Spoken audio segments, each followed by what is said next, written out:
Today we're going to be going over how to grow semi-hydroponically. I'm going to be going to the nursery, picking out a plant. I'm going to take you guys along for the whole process, and we're going to hopefully transition that plant from soil to semi-hydroponics, and I'll show you the process that I go through in order to do that, and I'll be answering questions about semi-hydroponic growing along the way.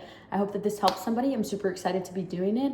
Again, my name is Mercedes Cruz, and I'm new to this, but I definitely hope that you guys learn from the things that I wish I knew in the beginning. Thanks for watching, and let's get started.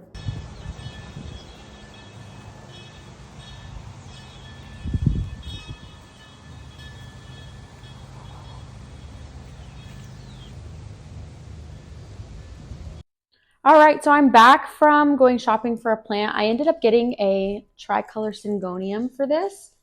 She really had some beautiful leaves, and I know that my syngoniums do well in semi-hydro, so we're going to end up converting that to the semi-hydro so that I can kind of show you guys the process. I also ended up getting a string of pearls for $4 at that nursery that I went to first. I really couldn't resist. We're going to put this one in soil, but I just wanted to show you guys. Before we get started, I just wanted to run down the basics of what semi-hydro is, of what hydro is, what LECA does, what LECA stands for, the additives, and everything else that you have to do. So as I stated before, I don't have that much experience. I have like around 5 or 6 months worth. However, I do have majority of my plants in a semi-hydroponic setup because I'm active duty military, and I feel like this is the easiest way that I can ensure that if I ever was to deploy or have to go any kind of school for the military, my wife would be able to maintain my plants the easiest. So with that being said, I would say probably about 75% of my houseplants are in a LECA semi-hydroponic setup. LECA stands for lightweight expanded clay aggregate. Basically what it is like a tiny little clay ball like these. Let me see, I have some soaking over here. I'll show you a couple of them. They're just lightweight expanded clay aggregate. Like I said, they are these little clay balls that are porous, and they wick moisture upwards from the little reservoir at the bottom of your pot. So they don't have any nutrients for your plant, so that you're going to have to substitute that nutrients with a good fertilizer that is made for a hydroponic setup. I think that when I first started this, I didn't quite understand that these do wick moisture up to the top, so you don't have to submerge the roots in water in order to be successful with growing in LECA, if that makes sense. So let me show you a couple examples. My peace lily, I have her in almost a fully hydro setup because she really enjoys water. I don't know how many of you have peace lilies, but you know that they're very dramatic whenever they need water.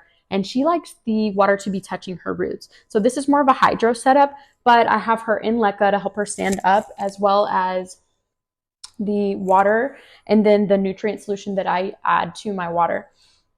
The nutrient solution that I prefer, a lot of people use part A, part B, and they mix it all up into their water, and that works for them. Personally, I don't like the extra steps, so I just use a hydroponic or a hydroponic fertilizer that already has everything that I need within it. The hydroponic fertilizer that I use is the Fox Farm Grow Big. I love this one. Ever since I started using it, my plants started putting new leaves left and right, and it actually caused my peace lily to bloom, which was super exciting. So this one's my favorite. I also use their regular fertilizer for my plants that are in soil as well, and they seem to love it as well.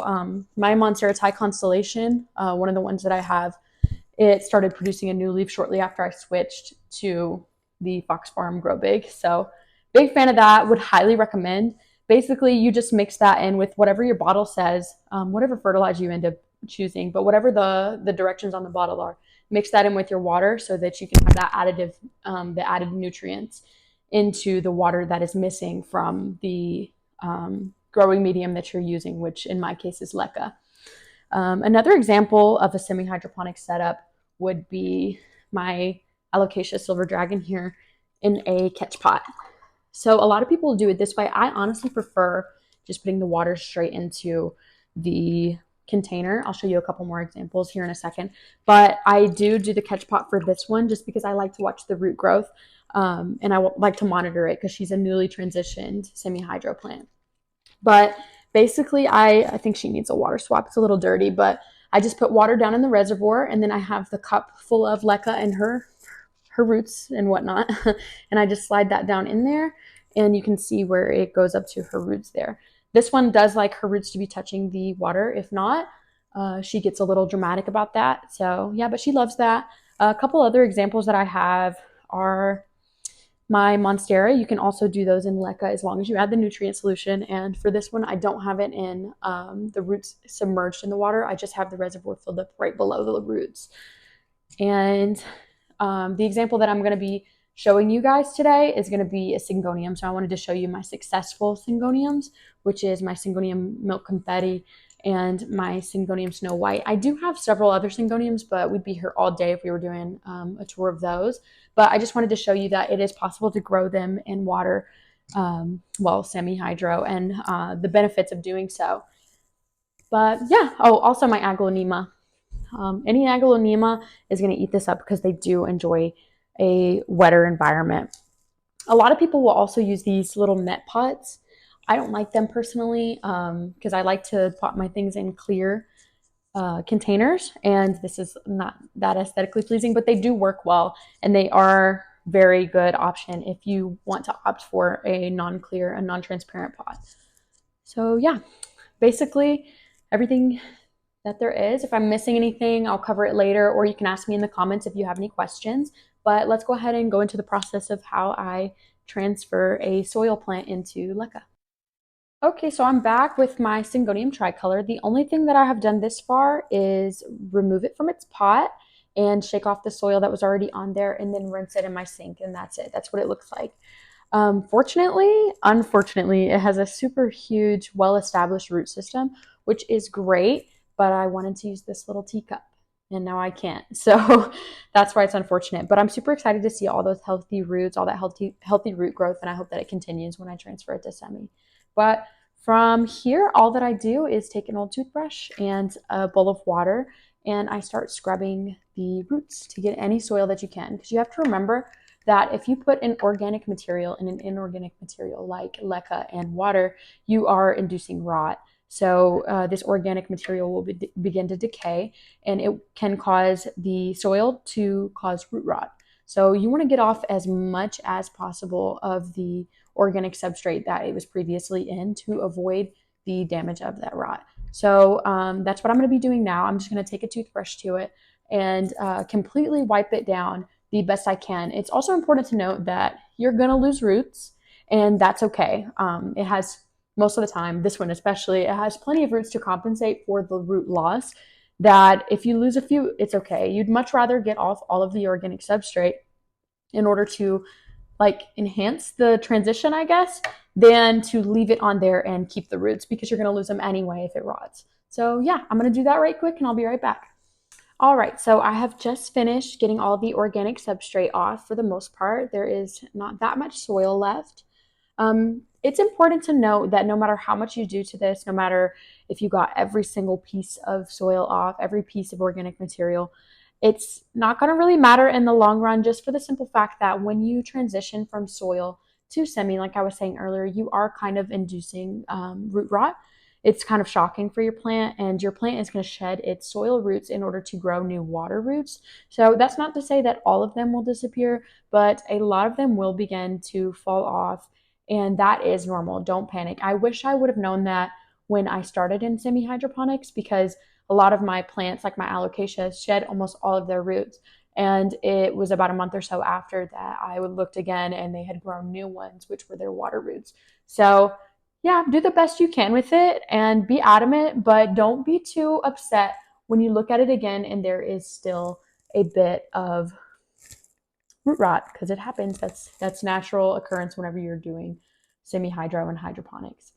But yeah, so next I'm going to take my little insecticide, kind of like a cleansing thing that I have. It's hydrogen peroxide, castile soap, peppermint oil, and water mixed together. And I use it for everything. I use it for infestations of bugs, spider mites. I use it to sanitize after root rot. And honestly, it seems to be doing a great job. So I just spray it all over the plant, including the leaves. I'm going to go do that in the sink right quick, and then I'll be right back. But I douse it every single time I get a plant, and then I completely spray it down. And personally, I prefer repotting my plants right when I get home with the plant, because if it's already going to be shocked that I brought it here to a new environment, I want to go ahead and get it completely shocked and get the whole process done. One, because you don't always know what is in the soil from where you got it from, and two, you might not always see the pests that are on it. So yeah, I just douse it in this. I always repot and I let it soak for a bit and I go from there. But yeah, I'll be right back after I do that. So I really did want to use this teacup, but it is not looking up for me. There is an absolute ridiculous amount of fruits on this, which is great, but I don't think this pot's going to be an option. So I am opting for this longer, narrower pot. I originally had used it to hold the LECA, but we're just going to go ahead and pot her in that. I think that'll be a good fit. To start it off, I usually do, oops, sorry, hold on. To start her off, I usually do about, hold on, let me pull this out and put her to the side. Maybe like 2 LECA balls layered worth of LECA in the bottom before I add the root, because personally I don't like using that pot. So what I mean by that is, so this would be 1 layer, and then this would be about 2. So you see that it's separated from the bottom reservoir in the pot. If the roots want to grow down into the water, that is fine, but you're not inducing shock by putting them immediately into the water. I think I'll even put a few more just in case. But yeah, after that, I just take, geez, look at this. This is incredible. But I just take and I put the roots down in there and I backfill while I'm doing that. And what I mean by backfill, here, let me see if I can get you a better picture of that. What I mean by backfill is while I'm putting the roots in, I go ahead and put LECA down in there too, so it does all connect, so you have that wicking action. Do this.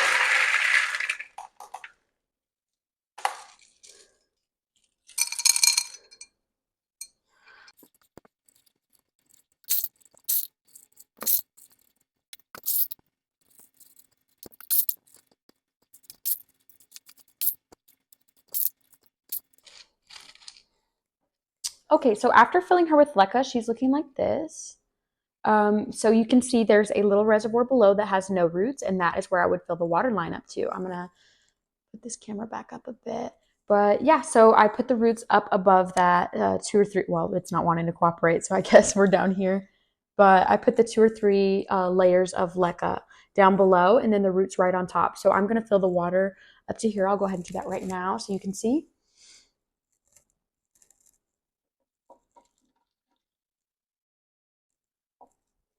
And that's it. You have transitioned your plant to a semi-hydroponic setup. In the bucket, I have water. It's actually rainwater. And I put a little bit of the fertilizer that I was telling you guys about. But just wait for a little bit, give it a week or so to see if she's acclimating good. And you can kind of tell, your plants will tell you pretty quick if they hate where you have them. So yeah, that's the whole process. I hope that this brings you guys a lot of joy and a lot more ease when you're doing your houseplants. Basically, when I'm watering these, I used to empty every 3 to 5 days when I had it touching the roots when I was still learning. But now I have been waiting for the reservoir, depending on the plant. So I have some of my philodendrons in LECA, and those I wait for the reservoir to completely empty, wait a day, and then I fill those. These I keep more consistently. If it gets down to about here or so, I'll go ahead and add some more water because I know that my syngoniums like a lot of water. But yeah, if you guys have any more questions, if you have any ideas for content that you'd love for me to create, just let me know. I'm super excited to have done this video and to be sharing what I've learned with you guys. But yeah, see you next time.